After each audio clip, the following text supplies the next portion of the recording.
So in this short video, before we go down to the canal and actually have a go at fishing, we're going to have a quick look at some of the tackle that we might need to use. And in this first video, we're going to look at the very simplest piece of tackle to use, which is of course a short pole or a whip. These come in various lengths. This is a 5 meter one, but they vary from sort of 2 meters all the way up to 10 really.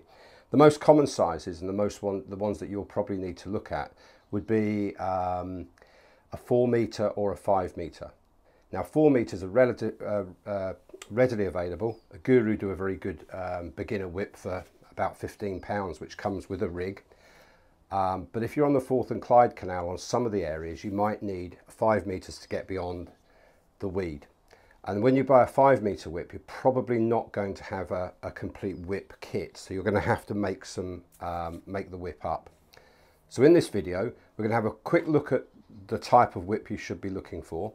And then what we're going to do is we're going to set a whip up from scratch, right from the start. I'm going to run through all the way to, from getting it out of the packet, all the way to setting up a rig, getting it ready to go fishing. Now, in this, we'll start with this introduction and I'll talk about what I've got in front of me and the whip itself. And then what I'm going to do is move the camera a lot closer so you can actually see how I'm putting it all together. So firstly, the whips then. When you're picking a whip to fish on the canals, what you want to do is you need to pick a whip with a nice fine tip in it. Now some whips will have a really heavy tip, but I'll show this a bit close up when we actually make it up. But you'll see this has got a very, very, very soft tip in it. And what that does is that acts as the cushion, because you're going to attach your line direct to the top of here. And when you strike into a fish and you swing a fish to hand, this will then bend over and actually cushion it and stop the hook pulling out. So it's very important to try and get something that I would say has got less than a 1 millimeter thick tip in it. Okay. There are lots on the market which are much thicker, who have solid or hollow tips on them, and they're really designed for elastics or much bigger fish, commercial fishing, and they're not ideal for a canal, because when you're fishing on the canal, you're going to be using lighter lines and smaller hooks, and if the whip is too stiff, when you strike, you'll pull the hook out or you'll break your hook length. So nice soft tip is what you're looking for. So other things I've got in front of me then before we do the close-up. So this is just a Colmic Airform whip. I think it's a 5 meter one. I think they were about £50, something like that. But as I say, you can buy a 4 meter whip with a rig and everything from Guru. I believe do one for about, I want to say £15, something like that. So things we need then, if we're setting up from scratch, bought ourselves a whip and we want to set up, what do we need? Well, the first thing we're going to need is some line, some main line. What I've picked here is some 014 Colmic X5000. It's about £5 breaking strain. When you're picking a line for to set up a whip as the main line from the tip down to your hook length, you want to pick something around a 0.14. If you go any heavier than that, it'll pick, there's a lot of line between the whip tip and the float, and the wind will pick up the line. It makes control and presentation very difficult. So go for an 014. Any lighter than that, if you went down to an 012, it can tend to twist or kink and everything. And you want something, as you're hopefully going to be catching lots of fish and swinging them in all the time, you want something quite robust. So an 014 line, so that's a Colmic one. There's loads and loads on the market. Any standard pole fishing main line will do. Then what I've got is I've got some lighter line, which is this is a 0.08 Colmic Tech Stream. Again, there's hundreds of hook lengths on the market. The advantage of doing this, of making your own hook lengths, and we'll talk about tying hooks in this video as well, is that it's much more cost effective than buying them. Okay, because you can buy a packet of 20 hooks for about £3, and you can buy a spooler line for £5. And you can tie, well, you can buy 2 or 3 packets of hooks and tie hundreds of hook lengths yourself. You also can therefore tie the right size of hooks to the right size of line that you want for the venue you're fishing. Whereas if you're buying them off the shelf, they tend to do an 08 to a 22, and then it goes to an 09 to a 20 and an 010 to an 18. And there might be times when you want to fish a slightly lighter line with a bigger hook, or a bigger hook with a lighter line. So tying your own is always a good thing to learn. So we'll cover that in this video as well. The other reason we use a much lighter hook length than we do for the main line is if you get snagged anywhere and you have to pull to break the line to get it out, so it gets caught on a rock or on a weed or on any obstruction under the water.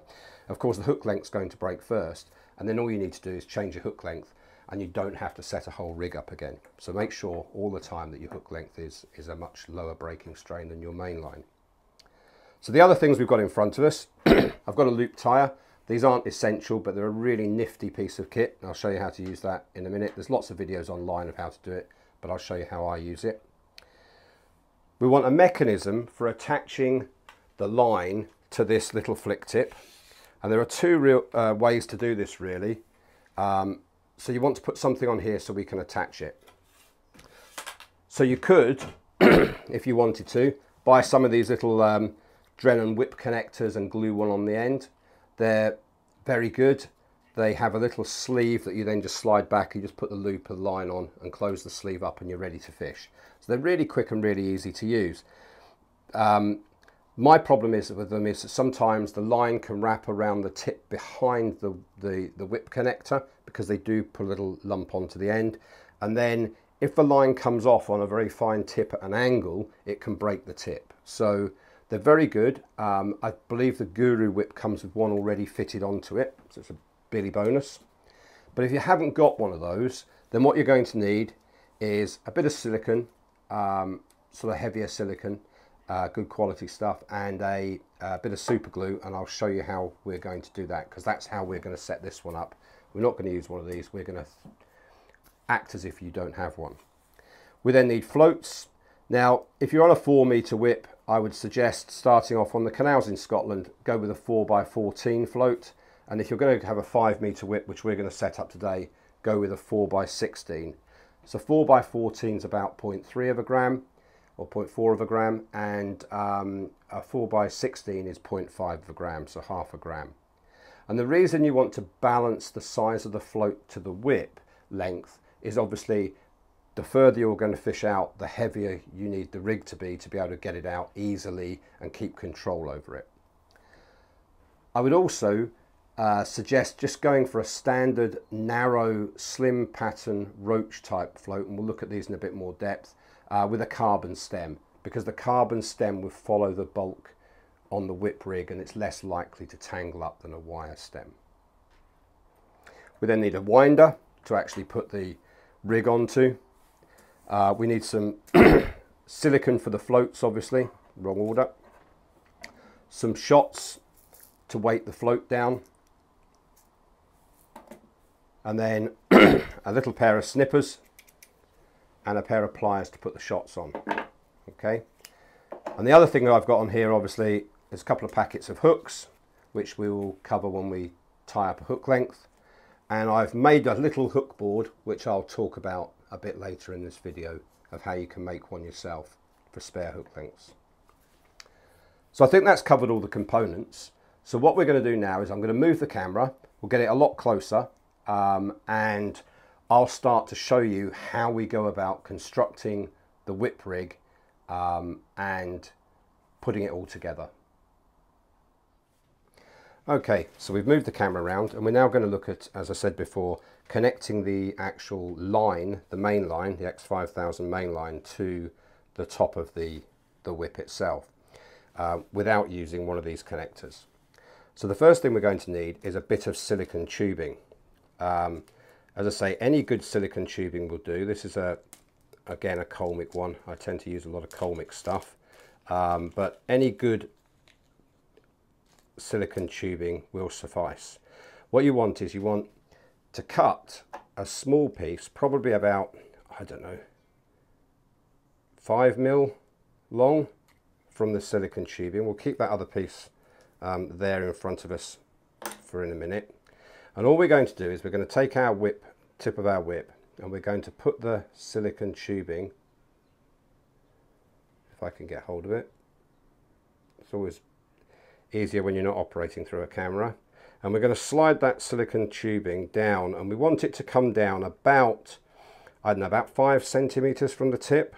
Okay, and then what we're going to do with that silicone tubing is we're going to just glue it in place. So as usual, my super glue, or my rig glue, is gone all hard on the top, so it won't squirt out the hole. So what we're going to do is, all I'm going to do is just put a little touch of super glue like that. Okay, and then we'll just run that round, and we're going to let that set. So that's basically just to glue the small piece of silicone onto the rig tip. Now while we're waiting for that to dry, it shouldn't take too long in the sun here, but while we're waiting for that to dry off, because we don't want to stick our rig on there permanently, what we're going to do is we're going to have a quick look at the floats that we talked about earlier. So today we're going to use this, which is the 0.5 per gram Colmic Jolly. As I say, any float that's got this sort of, I don't know, elongated, slim body pattern and a carbon stem. This one's got a plastic bristle, or but you can use any sort of bristle you want. A plastic bristle is probably good enough. And to put that onto the line, we're going to need some other silicone that fits the stem of the float. Now you can buy lots and lots of different size silicones. Just make sure the one you get matches the float. So when you go to buy your floats, make sure you get a silicone, because you want it to be on nice and firmly and hold the float in place so it doesn't move up and down the line while you're fishing. Okay, so we're going to get one of these, when I get my fingers sorted out, get one of these little bits of green silicone out of the packet. And we'll put that there in front of us. We can put that out of the way, and we've still got that red piece of silicone. So the next thing we're going to do while that's drying off is we need to put that silicone onto the main line that we're going to use. So all we're going to do is cut a nice fresh end on the line using our snippers, because it makes it a lot easier to thread a long piece of silicone through. We're going to pick up this piece of silicone, which is often easier said than done. And then what we're going to do is we're going to thread this silicone onto this piece of line. So my poor old eyes aren't very good. Now this can be a bit tricky sometimes. There you go, it's gone through, you can see that. We're just going to slide that down the line, and then what we need to do is to tie a small loop on the end, and to do this we're going to use our loop tire. So always work with enough, make a big enough loop to work with. Okay, nice big loop. Grip that between your fingers, and the easiest way I find to use the loop tire is to actually just create a loop like that and grip it.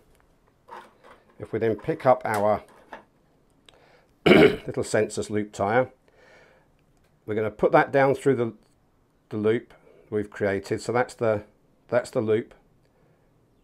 Turn it back on itself and pinch it. Pop that through the hole, just twist it once, and then put that loop into the middle of the swan neck. Oh, there you go, and pull that tight, and then just turn it round and pull it like that. And then what that's done, it's created you a nice little loop on the end of the line. So what we're then going to do is we will trim that off, and now we've got a piece of silicone on the line behind a small loop. So to attach that onto the whip itself, we just create another loop in that line like so, and pop it through the little loop on the end. Keep having to check the camera that you can actually see this. Let's make that a bit smaller so it goes through the little loop. Okay, oops, through the little loop, and then the bit that's gone through we're going to put over the top of the whip and down behind where we've glued on that bit of silicone, and that will then butt up against that piece of silicone. And what we're going to do then is we're just going to turn the line around the whip tip up towards the point of the whip, the tip of it, like that, about a dozen times. And then we're going to slide our piece of silicone down and pop it onto the end of the whip tip. And we're going to slide that silicone down as if you were threading it onto a pole float, like that. So slide it all the way down, so you're just leaving a bit hanging over the end, and we just pull the line tight.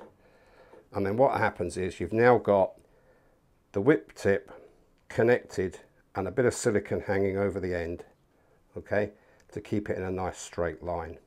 And that will not come off now. So that is now your line attached onto the end of your whip.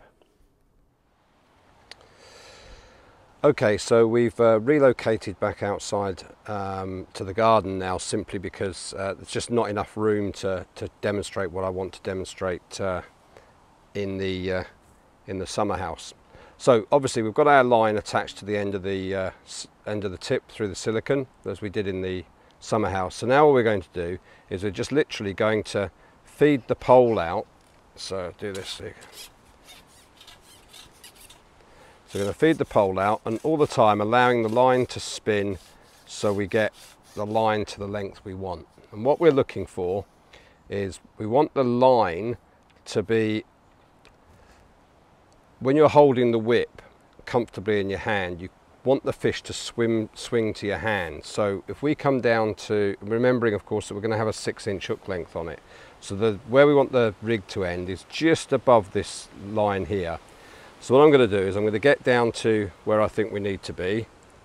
Okay, I've got my line. Okay, so I've got my line to the length I want. So once I put the 6-inch hook length on, that will be the correct length for the fish, any fish to be swung to hand. So I'm just going to put the whip down like that. Move this out of the way slightly so we can get organised. Okay, so what we've got now is we've got the end of our line. We'll just trim that to get a nice clean end on it. Then what we're going to do before we do anything else is we're going to get a piece of silicone tubing to go on the float. I see a lot of people when they're making rigs up, it's easy to pick silicone tubing up than you think it is sometimes. So when I see people making rigs up, lots of times I see them cutting 3 small pieces of silicone about that length, dropping them onto the table and then trying to pick them up and thread them all on one at a time. There's a much quicker and simpler way to do this. So if you take your silicone and you fold it over like that to create a little loop in the silicone, you can then get your snips and you can part snip through the silicone. So you don't want to snip all the way through, but just nick it like that. Okay, hopefully you can see that. And then what we're going to do is we're going to nick it about there as well. So you don't want to go all the way through it. Okay, and then what we'll do is we'll just snip it. And now what I've got is I've got a piece of silicone which has got 2 cuts in it, so we can actually break it off where we want it. So the first thing we're going to do is we're going to thread the float onto the line, through the light. It's easier said than done when you're trying to do it through a camera. And then we're going to get our silicone tube and we're going to thread the silicone tube onto the line. And as I say, because we've cut grooves in it, we now only need to do this once. It's a lot more difficult than it looks when you're actually working through a camera.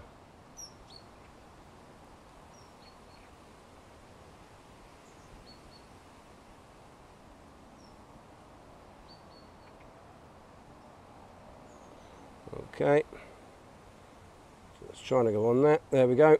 So that's the silicone threaded onto the line.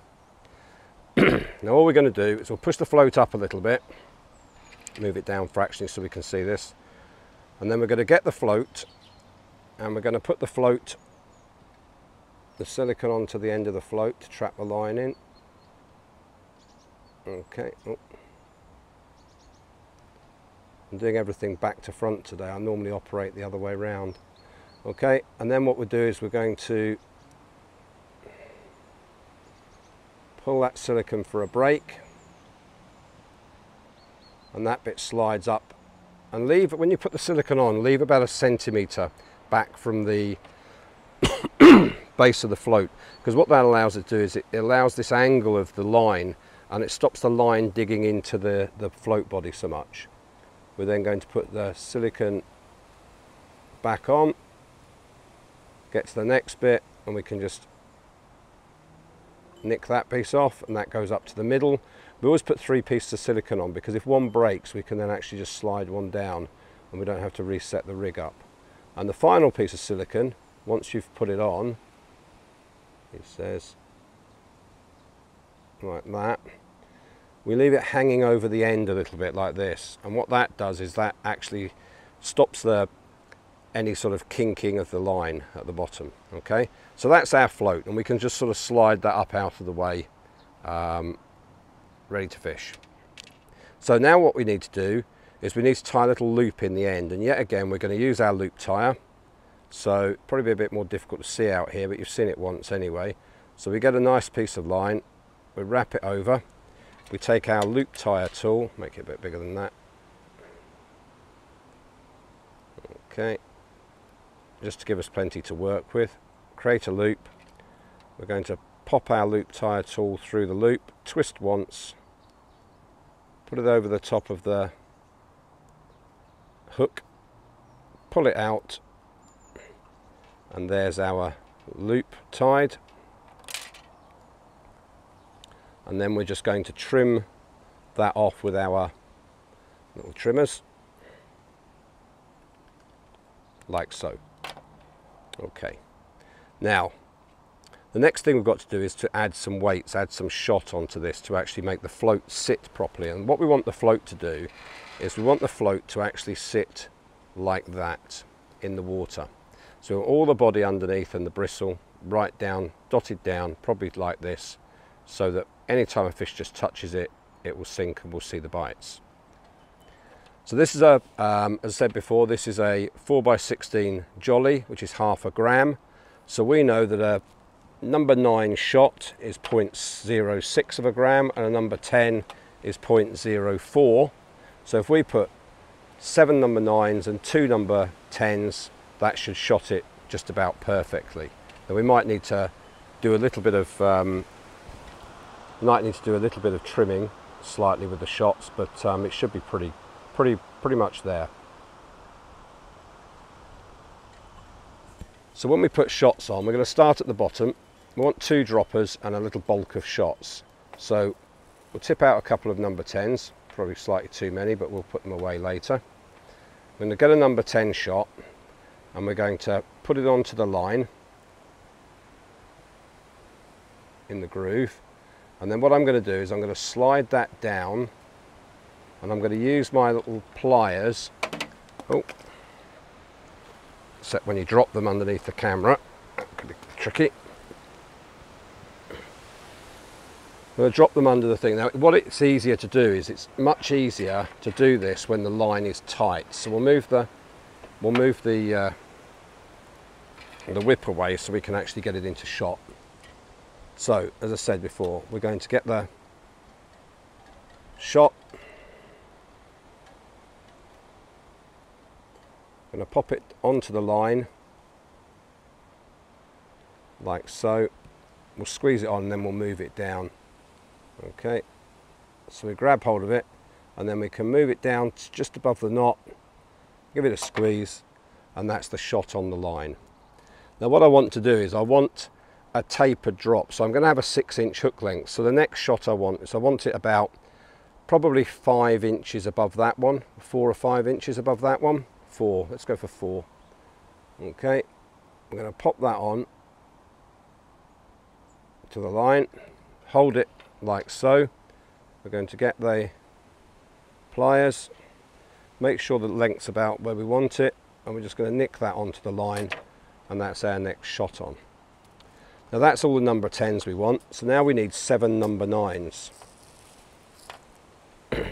So exactly the same, we're going to come up, but this time we're going to come up about slightly shorter above that, so probably about 4 inches above that one that time. I've got the shot there, squeeze it on, and you can see what we've got there. We'll move that one down fractionally. What we've got there is we've got a loop with a shot right above it, then a shot, then a little bit closer to the next shot, and then all we're going to do is we're going to use what's called a slightly spread bulk. All we're going to do is we're just going to put the shots on, grab them with the pliers, move it to where we want it, nick it onto the line. That's 2. It's always easier picking these things up when you're not looking through a camera. Oh, that one's 3. Now you could put these right next to each other, but sometimes it's better to have a little bit of a gap between them, because what it does, it provides a bit more of a surface area, which helps the bulk to pick up the flow a little bit easier. So that's 4.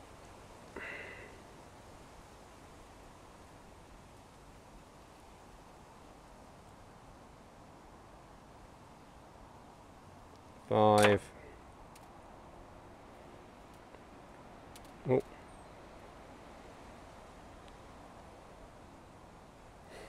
No real troubles picking these up today.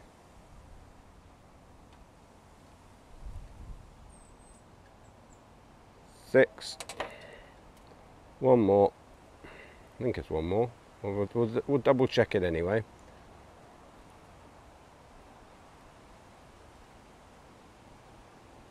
7. So 1, 2, 3, 4, 5, 6, 7, and 2 number 10 droppers. So you've got a bulk, and what that does then is the bulk comes in, and then the 2 droppers just let it slowly drop down. Now you could use smaller droppers, but to be honest with you, the number 10s are perfectly okay for the canal. It saves messing around with fiddly small shots.